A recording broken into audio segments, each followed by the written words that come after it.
kita berada dalam situasi seperti itu, ingat pelajaran dari kehidupan Nabi Yunus.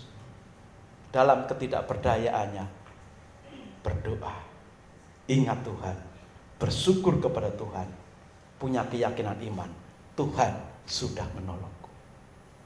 Tuhan Yesus memberkati kita semuanya. Setiap situasi terburuk, bisa jadi Tuhan punya rencana besar supaya engkau mengalami kesempatan besar untuk mengalami mukjizat Tuhan. Situasi terburuk dalam hidup kita, Tuhan bisa ubahkan menjadi kesempatan besar untuk kita mengalami mukjizat Tuhan. Haleluya. Firman-Mu berkata, Kau besertaku, maka kuat roh dan jiwaku.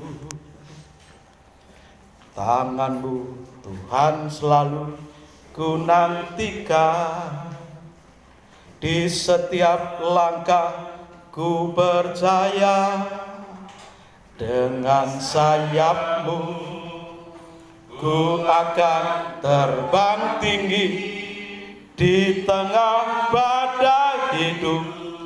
Ku tak menyerah, Kau kekuatan dan perlindungan bagiku,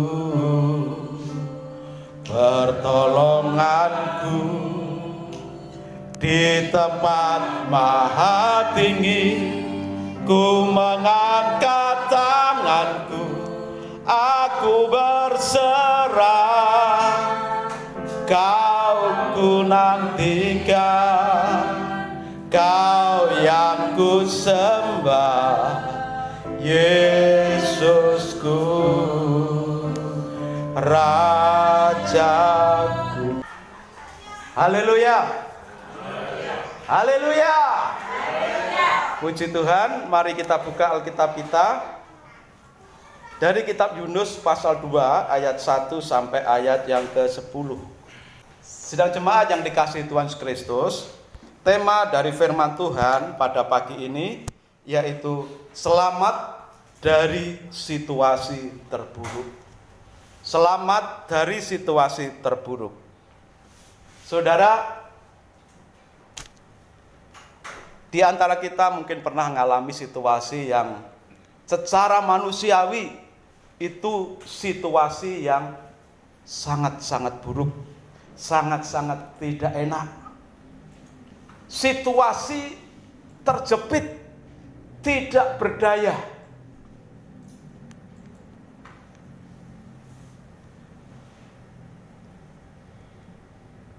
Mungkin kita pernah mengalami terpuruk total dalam pekerjaan, dalam usaha, pekerjaan yang kita tekuni. Mungkin kita pernah terpuruk total dari kehidupan kita, sehingga orang tidak lagi memperhitungkan kita. Kita dipandang hina oleh orang lain. Banyak situasi yang kelihatannya sangat buruk secara manusiawi, dan mungkin kita pernah mengalaminya dalam versi masing-masing. Tetapi pagi ini kita belajar dari firman Tuhan ini yang dialami oleh Nabi Yunus. Yunus mengalami situasi yang terburuk dalam hidupnya. Tidak ada yang bisa dilakukan untuk berontak, untuk melepaskan diri, untuk membebaskan diri dari situasi terburuk yang dia alami.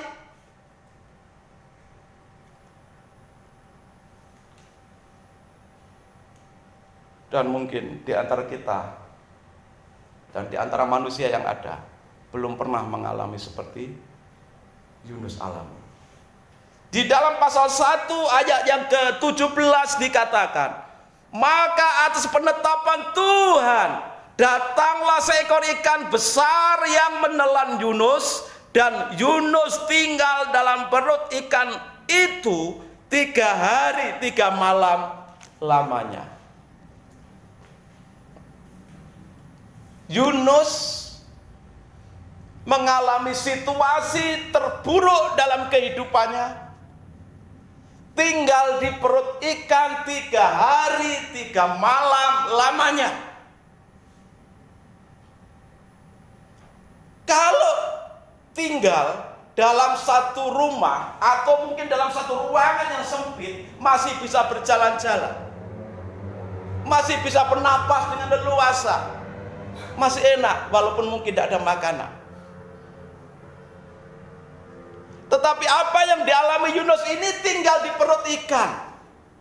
Saudara, kita bisa bayangkan dengan keadaan perut kita masing-masing.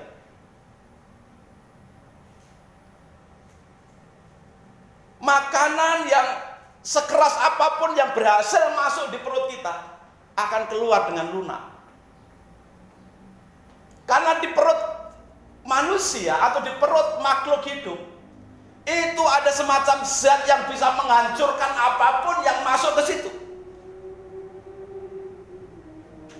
Ya kalau manusia kan jarang menelan satu binatang yang utuh, itu kan jarang. Paling kalau makan binatang utuh itu paling itu anak tikus itu yang masih merah itu biasa langsung hap untuk jamu ya, untuk obat. Yang pernah ngalami bisa angkat tangan. Tapi itu anak tikus yang masih merah itu kan lunak masih ya tulangnya. Nah sekarang lihat, atau yang pernah melihat ular, mungkin di TV, kalau tidak di dunia nyata di TV. Ular itu makan binatang lain apapun, utuh mulai dari kepala.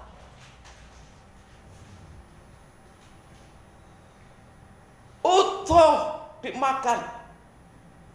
Ditelan, bukan dimakan lah istilahnya kalau utuh itu, ditelan. Kadang-kadang binatang yang ditelannya itu masih hidup, masih gerak-gerak, ditelan terus. Segala tulangnya, segala daging yang mungkin sudah daging tua sekalipun, keras, alot gitu, bisa menjadi sangat lunak. Tulang yang keras pun bisa jadi lunak, walaupun kadang-kadang tulang itu dikeluarkan lagi tulangnya saja. Saudara bisa bayangkan ya, masuk penuh, utuh binatang, tapi kadang-kadang keluar tinggal tulang. Bukan tulang yang keras, tapi tulang yang sudah agak lunak. Kenapa? Karena di setiap perut makhluk hidup itu ada zat asam yang bisa menghancurkan apapun. Nah kita bisa bayangkan situasi yang sangat buruk seperti inilah yang dialami oleh Nabi Yunus. 3 hari 3 malam. Jangan pikir Yunus bisa bernapas dengan leluasa seperti berjalan-jalan di satu ruangan yang luas dan enak. Tapi di perut ikan, binatang hidup, pasti itu penuh dengan zat asam dan pasti bau. Dan kita bisa dipastikan sebenarnya Yunus ini sedang antara hidup dan mati. Mungkin tinggal napas 1, 2 dan denyut nadi saja.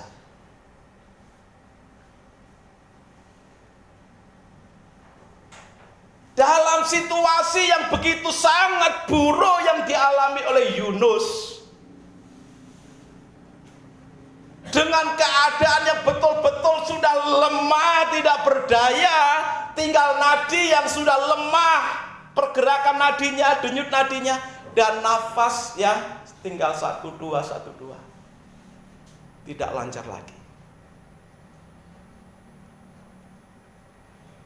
Dalam situasi seperti itulah, dia tidak berdaya untuk berontak secara fisik, untuk berusaha keluar dari situasi itu secara fisik.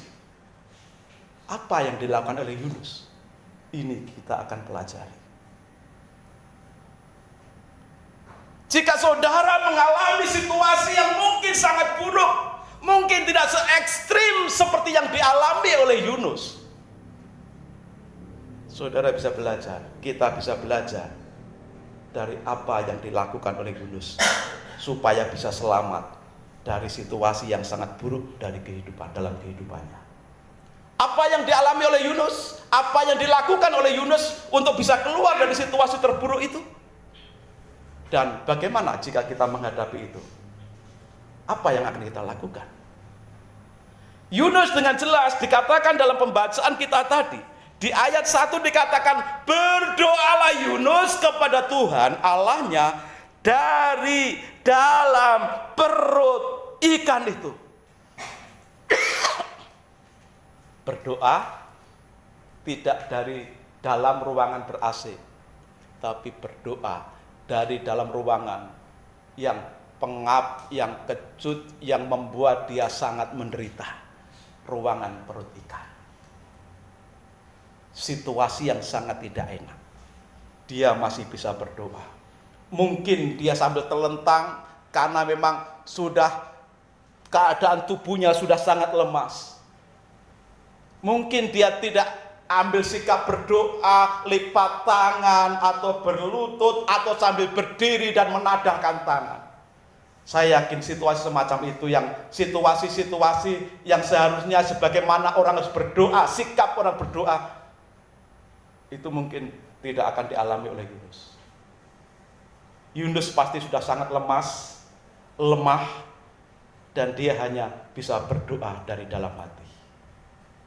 Tapi walaupun doanya itu dari dalam hati, dinaikkan dengan kesungguhan, sehingga di ayat yang ke-10 dengan jelas mengatakan, lalu berfirmanlah Tuhan kepada ikan itu, dan ikan itu memuntahkan Yunus ke darat.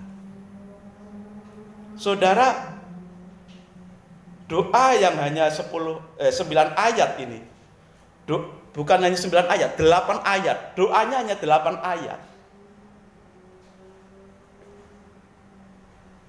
Kita tidak tahu cara pasti berapa lama Yunus berdoa. Apakah kalimat ini diulang-ulang terus-menerus seiring denyut nadi yang melemah? Ataukah dalam 3 hari 3 malam itu, di detik-detik terakhir dia berdoa ini? Kalau hanya sekali ucap 8 ayat ini, tentu tidak sampai 10 menit kan. Kita baca tadi, Pak, 5 menit aja tidak nyampe.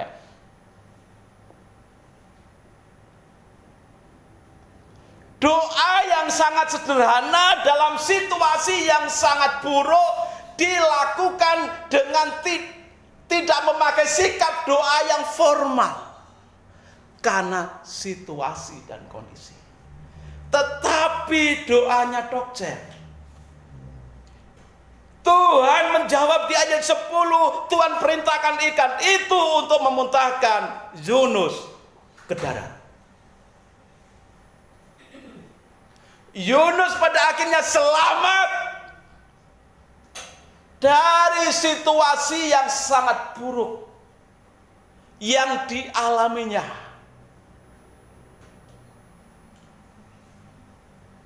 Yang dilakukan oleh Yunus untuk keluar dari situasi yang terburuk hanya bisa berdoa, tidak bisa melakukan usaha upaya lainnya, hanya bisanya berdoa.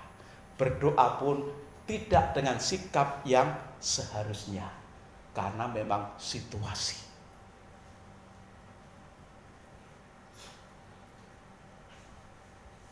Terkadang kita juga ketika menghadapi situasi yang sangat buruk dalam kehidupan kita secara manusiawi, kita sudah seperti tidak bisa berbuat apa-apa. Untuk berusaha seperti sudah mentok. Untuk mencari jalan keluar sepertinya sudah tertutup. Tapi sesungguhnya masih ada satu jalan untuk bisa selamat dari situasi yang terburuk sekalipun dari hidup kita.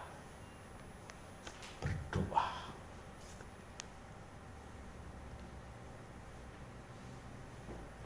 Karena firman Tuhan katakan juga, doa orang benar jika dengan yakin didoakan, Sangat besar kuasanya.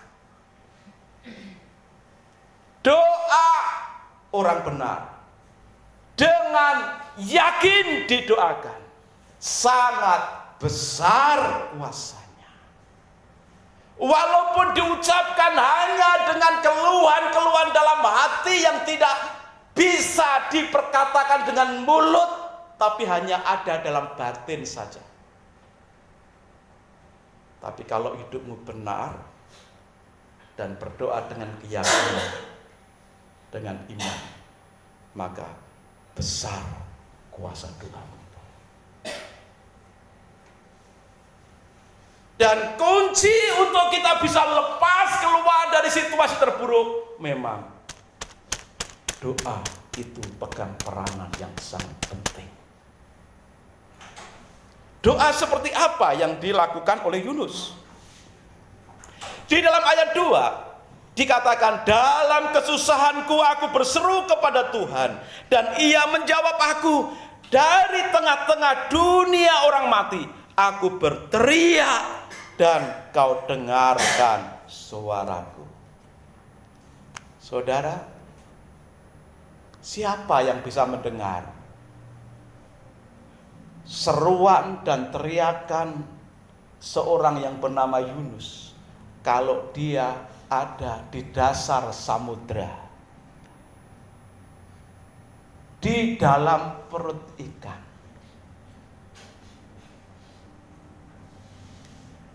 Di dalam perut ikan, di tengah samudra yang dalam, jauh dari kehidupan manusia lain. Siapa yang bisa mendengar dan akan memberikan pertolongan? Walaupun dikatakan dia berseru dan berteriak, sekuat apapun seruan dan teriakannya, siapa yang bisa mendengar?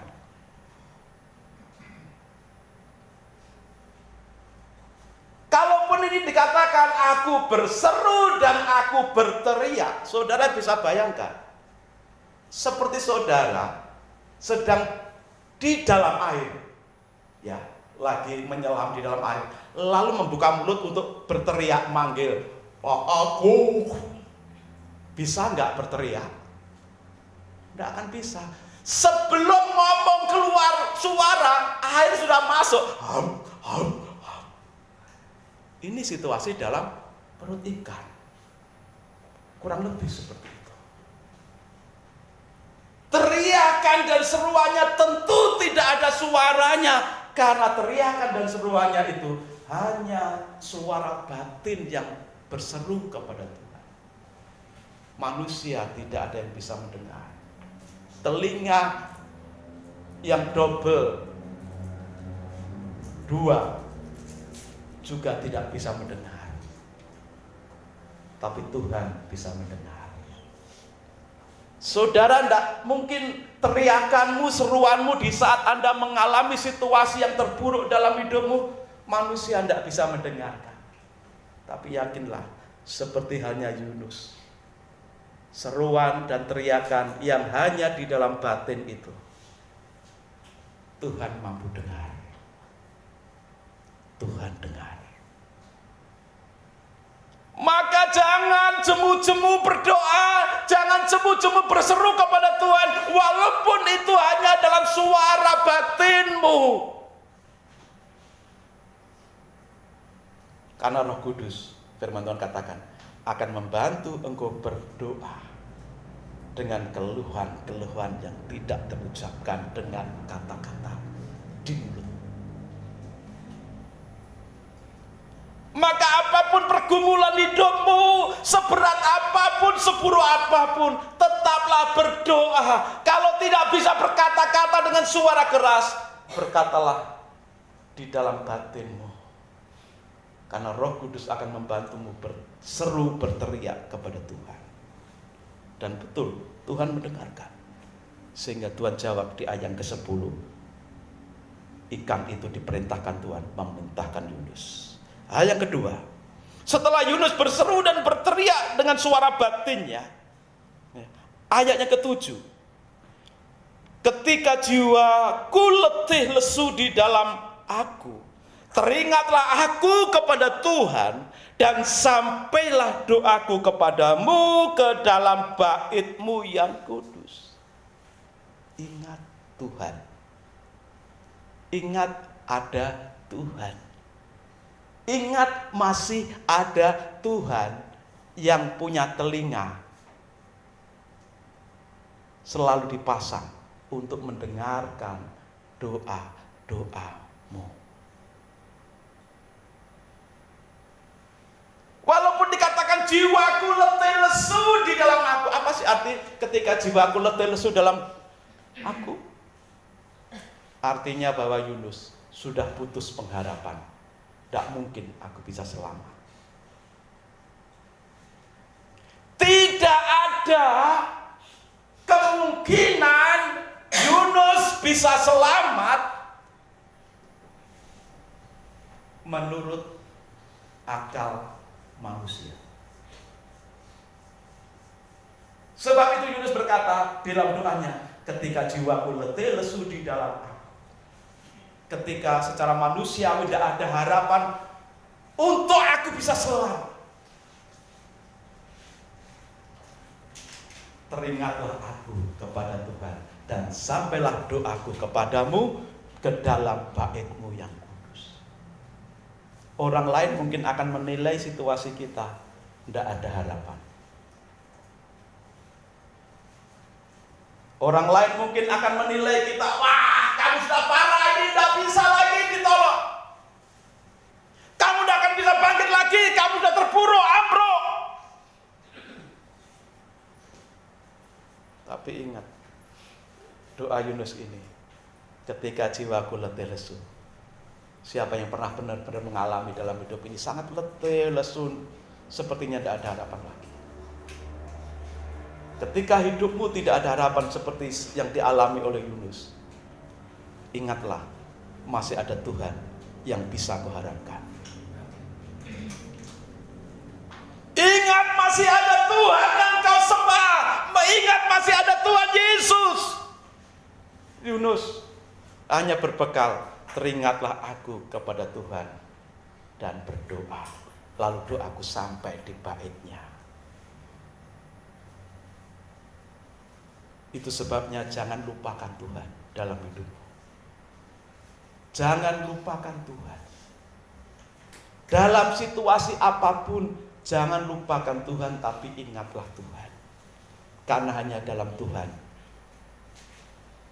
apa yang secara manusiawi, nalar manusiawi tidak bisa memecahkan, menolong dan menyelamatkan, Tuhan sanggup menolong, menyelamatkan dari situasi terburuk hidupmu dengan caranya yang penuh dengan keajaiban.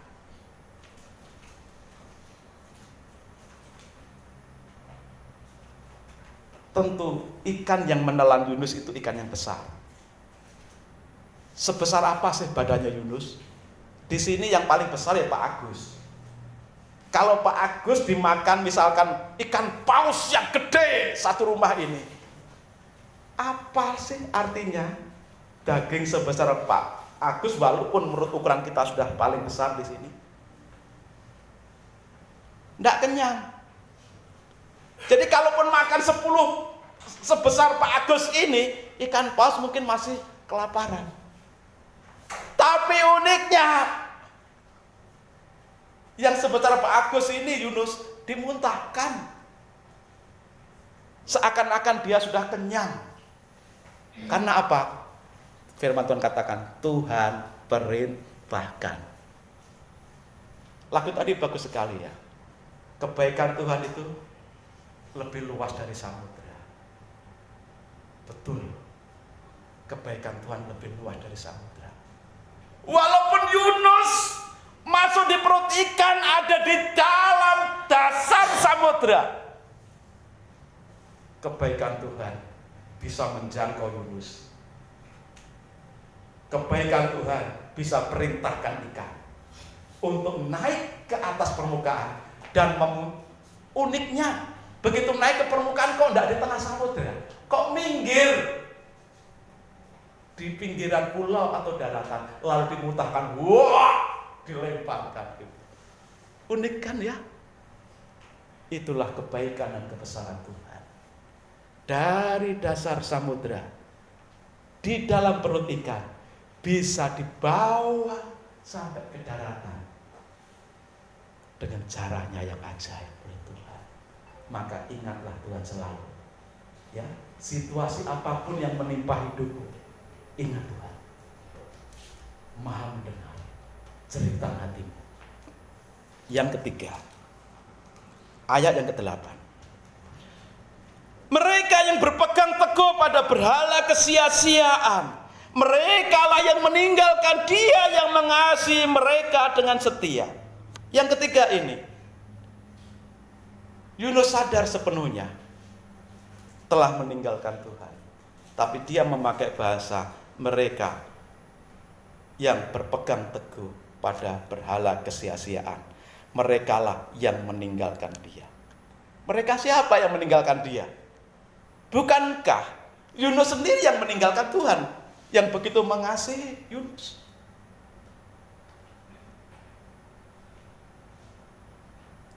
Yunus menyadari kesalahannya telah meninggalkan Tuhan.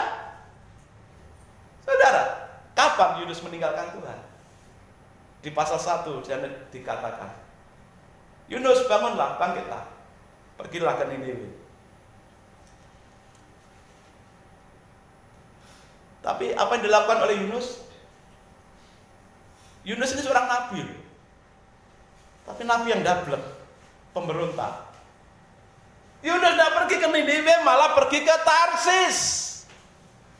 Tarsis itu kota yang sangat besar. Tarsis itu kota yang sangat glamor. Tarsis itu kota pelabuhan yang sangat kaya, makmur. Kota perdagangan.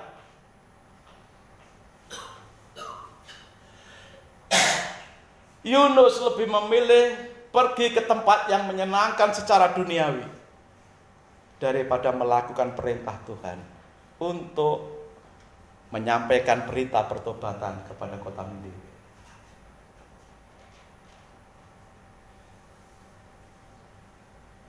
Kita baca ayatnya. Yunus pasal 1.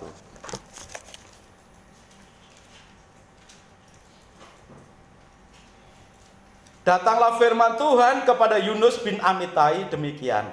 Bangunlah, pergilah ke Niniwe, kota yang besar itu. Berserulah terhadap mereka, karena kejahatannya telah sampai kepadaku.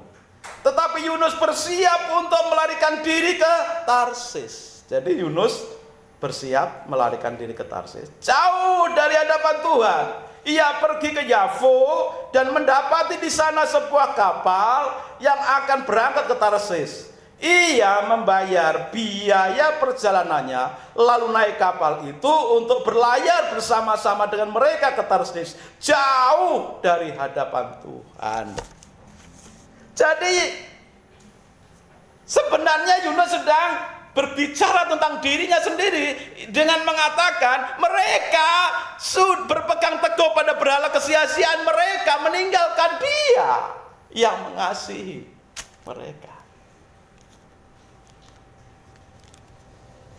Yunus lebih memilih menuruti kemauan kedagingannya daripada menuruti kemauan Tuhan. Yunus lebih memilih mengikuti kehendak dirinya sendiri yang dirasa paling enak dan menyenangkan dalam hidupnya daripada melakukan kehendak Tuhan, menjadi pelayan Tuhan. Tetapi disinilah titik baliknya. Dia sadar akan kesalahannya, dia ingat Tuhan, dia bertobat.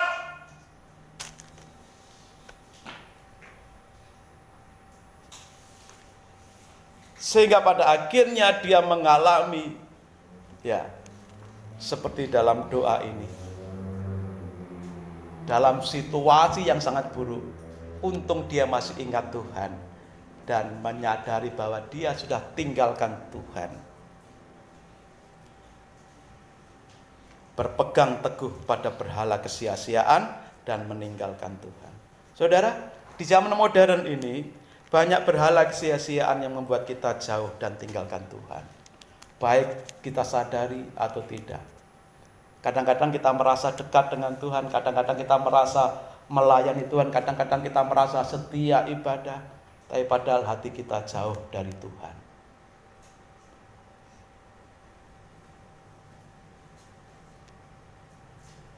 Walaupun nampaknya kita duduk manis di kursi, ikut memuji Tuhan dan mendengarkan firman Tuhan, tapi hati dan pikiran entah jauh di mana.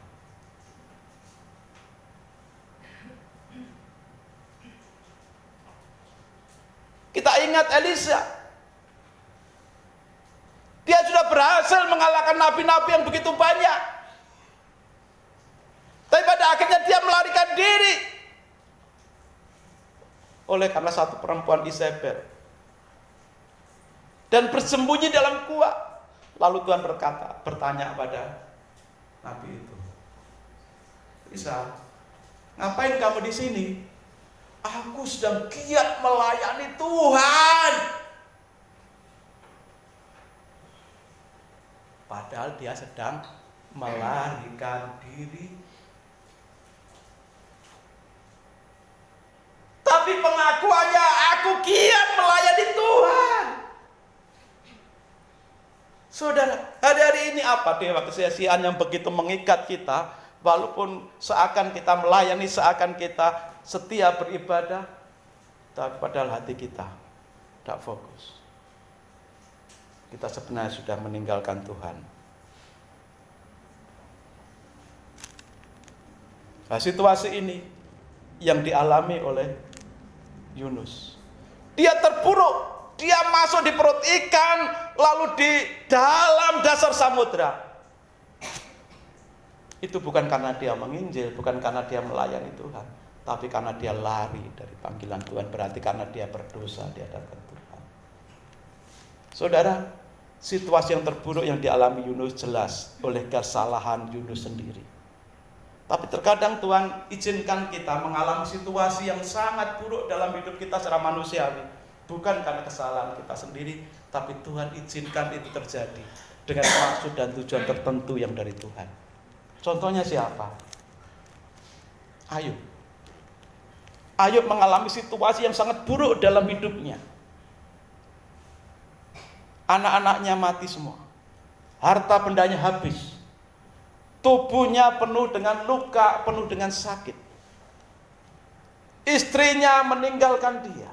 Teman-temannya menuduh dia. Dia hanya tinggal sendiri menghadapi tuduhan teman-temannya dan damperatan istrinya. Bahkan istrinya bilang, kutukilah Tuhanmu. Tapi firman Tuhan dengan tegas dan berulang-ulang dikatakan, dalam kesemuanya itu, Ayub tidak berbuat dosa kepada Tuhan.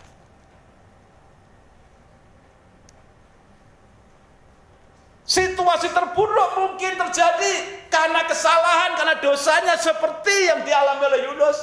Tapi situasi terburuk kadang bisa terjadi karena Tuhan izinkan itu terjadi dalam hidup kita dengan tujuan dan maksud tertentu dari Tuhan. Tapi apapun penyebab situasi terburuk yang kita alami dan mungkin terjadi dalam hidup kita, masih ada jalan keluar yang bisa kita tempuh. Jalan keluar itu adalah kembali pada Tuhan melalui doa-doa kita. Melalui ingat dan berdoa kepada Tuhan. Karena doa itu sarana yang ampuh untuk kita mendapatkan pertolongan Tuhan. Yang keempat, ayat yang ke-9.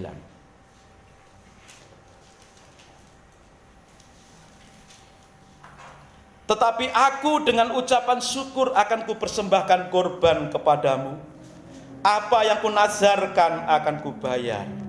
Keselamatan adalah dari Tuhan. Saudara bisa bayangkan ya, dalam situasi yang sangat-sangat buruk menimpa hidup Yunus, masih bisa bersyukur. Tetapi aku dengan ucapan syukur akan ku persembahkan korban kepadamu. Saudara, kalau ngalami sakit, bersyukur, ngeluh, nangis, menyalahkan orang lain. Kalau saudara terpuruk dalam masalah, apakah saudara menyalahkan orang lain, marah-marah, atau bisa bersyukur seperti Yunus?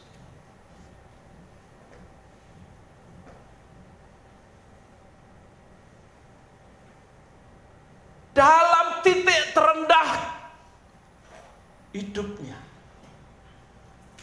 Yunus bersyukur.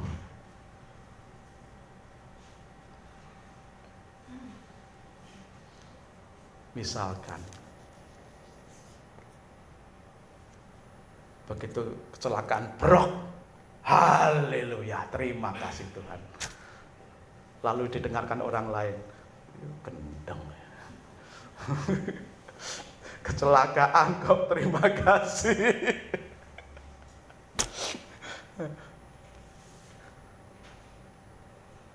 Kedengarannya aneh. Kedengarannya itu ucapan yang tidak pada tempatnya. Ketika menghadapi situasi terburuk, kok malah bersyukur, berterima kasih.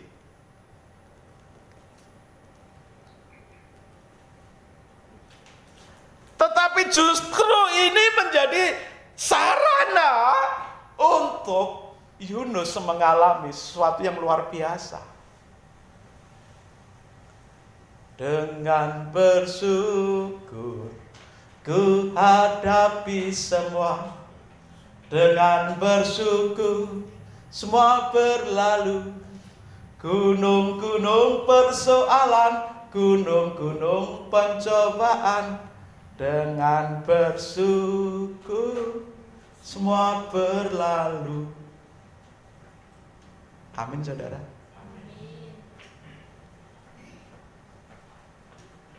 Kalau sakit masih bisa bersyukur. Kalau dikucilkan teman-temannya karena ikut kita setia pada Tuhan, tetap bisa bersyukur.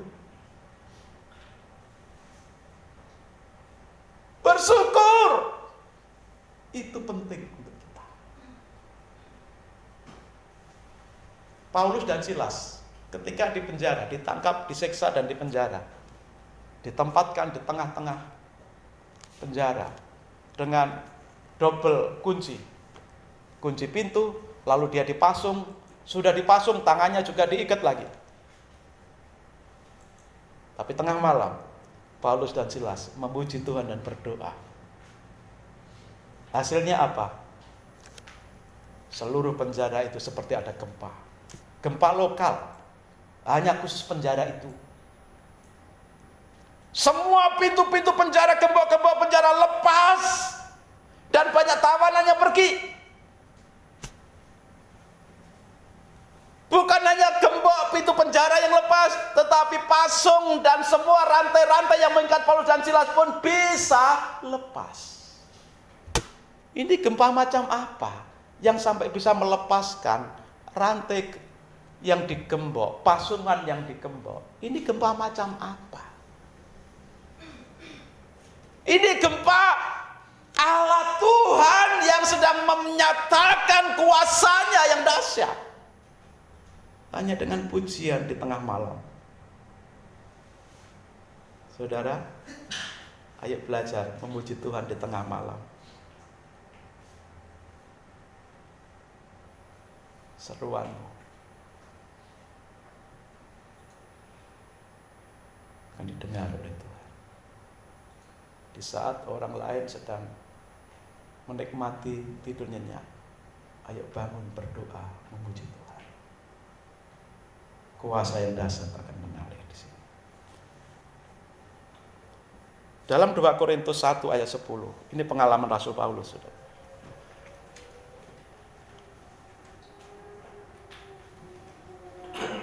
2 Korintus 1 ayat 10. Dari kematian yang begitu ngeri, Ia telah dan akan menyelamatkan kami. Kepadanya kami menaruh pengharapan kami bahwa Ia akan menyelamatkan kami lagi.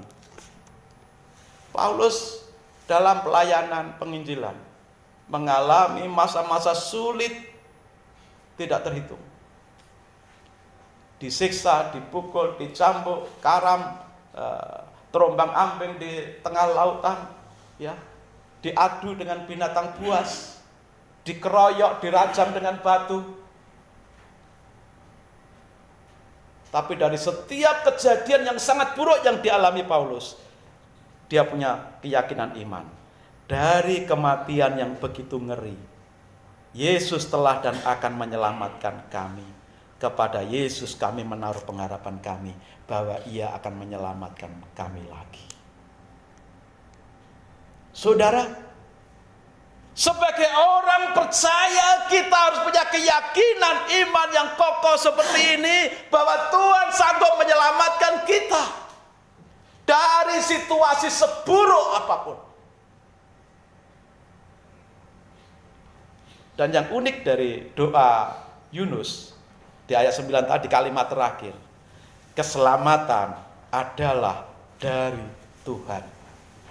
Dia bersyukur dan diakhiri dengan keselamatan adalah dari Tuhan. Dan sebenarnya ketika dia mengatakan keselamatan dari Tuhan, dia sedang mengakui bahwa dirinya bisa selamat hanya oleh karena Tuhan. Bahwa hanya Tuhan sajalah sumber pertolongan, sumber keselamatan yang sejati. Hanya Tuhan. Dan dalam terjemahan lain, kalimat keselamatan adalah dari Tuhan ini diterjemahkan, aku sudah selamat. Padahal dia berdoa di perut ikan. Dia satu bisa bersyukur, ini satu hal yang aneh dan langka. Tapi kalau orang percaya melakukan ini, akan mengalami keajaiban Tuhan. Bersyukur dalam situasi terburuk. Hal yang selanjutnya di dalam ayat yang ke-9 ini, dia seakan-akan sudah menerima dengan imannya bahwa aku sudah diselamatkan oleh Tuhan. Saudara, di saat sakit, di saat terpuruk, di saat situasi kerjamu, situasi usahamu kacau, milikilah keyakinan doa seperti ini. Tetap bersyukur, dan dalam doa itu seakan-akan dengan keyakinan iman, aku sudah ditolong Tuhan, aku sudah diselamatkan Tuhan, seperti yang Yunus alami.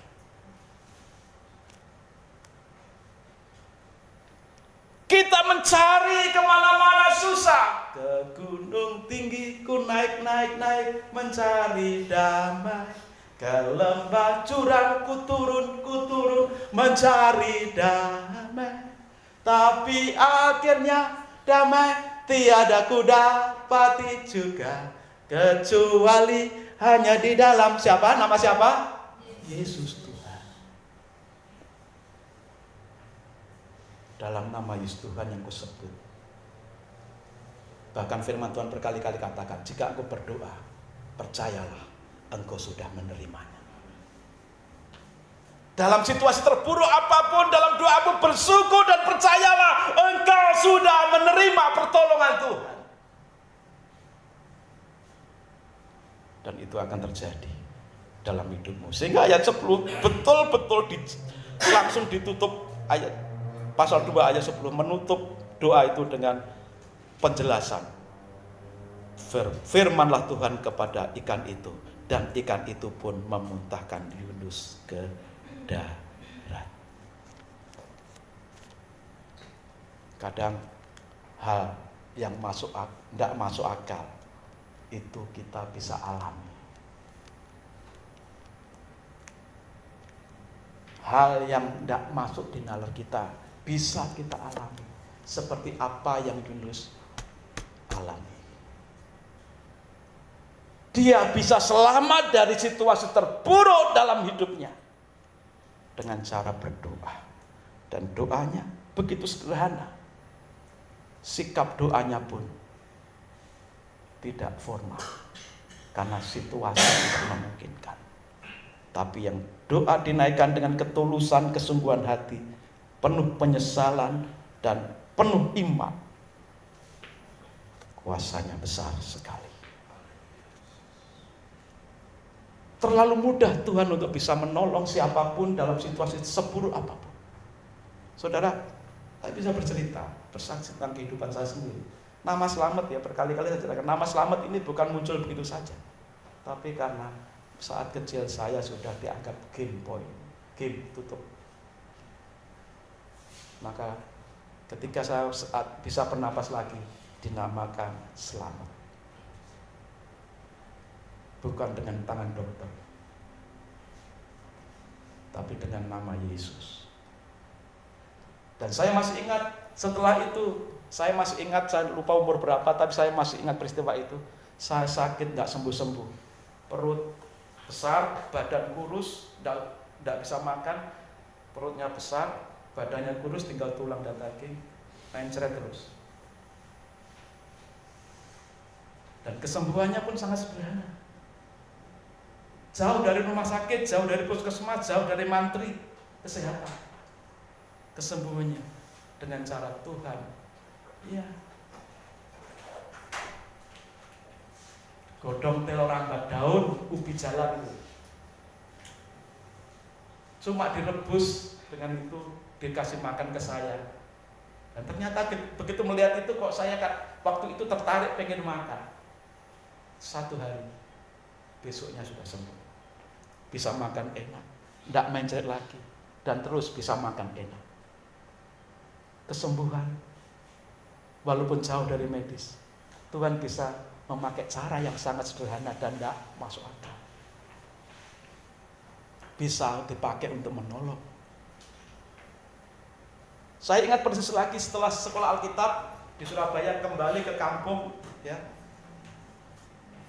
Badan saya mungkin kalau ada yang sudah pernah tahu foto saya, sangat kurus, saudara, tinggi kurus. Saya punya penyakit di perut, gangguan perut, mencret terus, susah makan. Terpikirkan waktu itu, tidak lama ini aku ini. Apalagi tidak begitu lama guru saya meninggal karena apa? Kanker usus. Dosen dan guru sekolah kitab itu meninggal kanker usus. Aku pikir, tidak lama ini saya ini. Sekitar tahun 94 sampai hari ini ya 30-an tahun ya, saya masih hidup.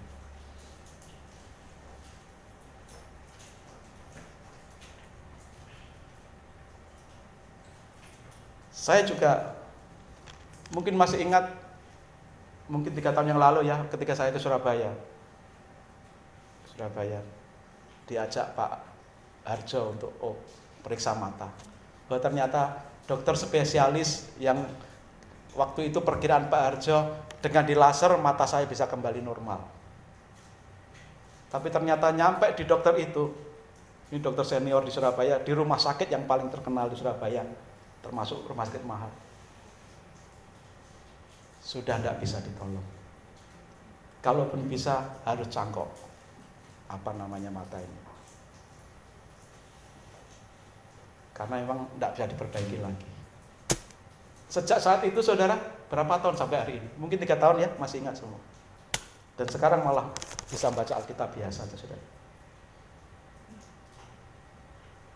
Apa obatnya? Obatnya ya pokoknya dalam nama Yesus saya. Saya tidak punya obat mata kok. Tidak punya obat mata. Obatnya maksa baca Alkitab ini dengan Alkitab manual. Ya, Berapa bulan lalu saya ambeien, sudah keluar. Berapa bulan ya? Mungkin 2 bulan lalu mungkin. Hampir bersamaan dengan meninggalnya Ibu Pendeta Agus di negara. Karena waktu sakit keluar itu saya ke sana. Mungkin kalau saya terang-terangan mungkin dioperasi mungkin Pak. Dan itu cukup ya lama, beberapa minggu. Obatnya juga sangat sederhana sekali. Minyak tawon diminum. Kadang Tuhan menolong kita dengan banyak cara. Tapi dasarnya adalah berseru kepada Tuhan. Kalau kita berseru kepada Tuhan, Tuhan akan tunjukkan kepada kita cara yang terbaik untuk kita bisa menemukan obat bagi kita. Pertolongan kita datangnya dari Tuhan, Pencipta langit dan bumi.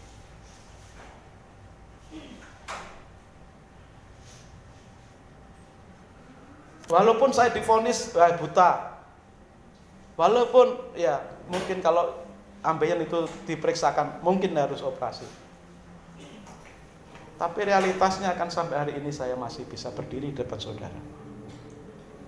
Tapi pada dasarnya siapa sih kita semua ini? Pekerjaan kita itu pun rentan juga. Kita gampang kehilangan tempat lapangan pekerjaan. Yang merasa pekerjaannya aman-aman saja, dalam sekejap itu bisa hilang lapangan kerja itu.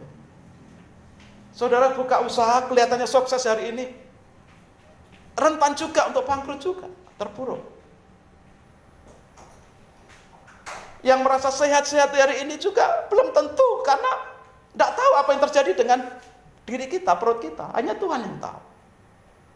Karena pada dasarnya hidup kita di bumi ini rentan dengan bahaya, dan banyak bahaya ada di sekeliling kita. Baik itu pekerjaan, baik itu usaha, baik itu tubuh kita ini. Itu sebabnya penting bagi kita membangun hubungan kita dekat dengan Tuhan. Dan ketika kita berada dalam situasi seperti itu, ingat pelajaran dari kehidupan Nabi Yunus. Dalam ketidakberdayaannya, berdoa, ingat Tuhan, bersyukur kepada Tuhan, punya keyakinan iman, Tuhan sudah menolongku. Tuhan Yesus memberkati kita semuanya. Setiap situasi terburuk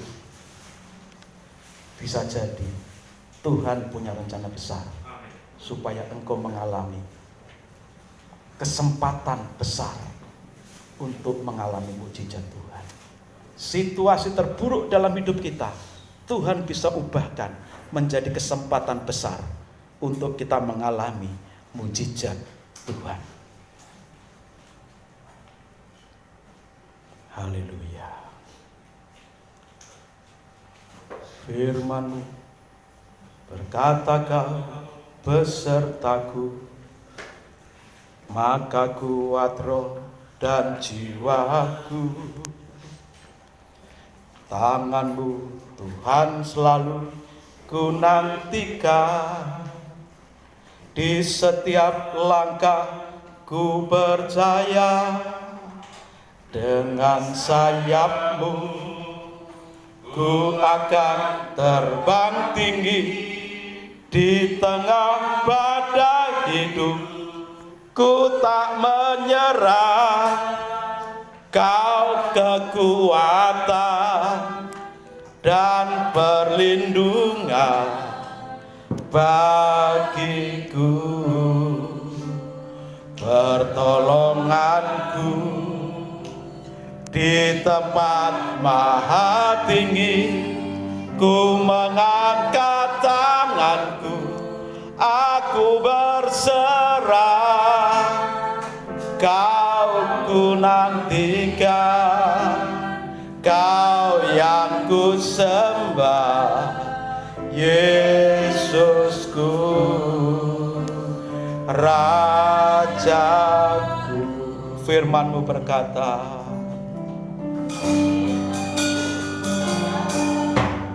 Firman-Mu berkata, Kau besertaku, maka kuat roh dan jiwaku. Tanganmu Tuhan selalu ku nantikan, di setiap langkah ku percaya. Dengan sayapmu ku akan terbang tinggi, di tengah badai hidup ku tak menyerah. Kau kekuatan dan perlindungan bagiku, pertolonganku.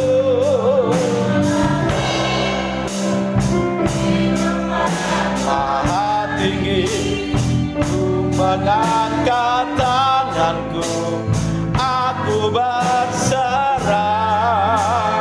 Kau ku nantikan, Kau yang ku sembah, Yesusku, Rajaku, Yesusku,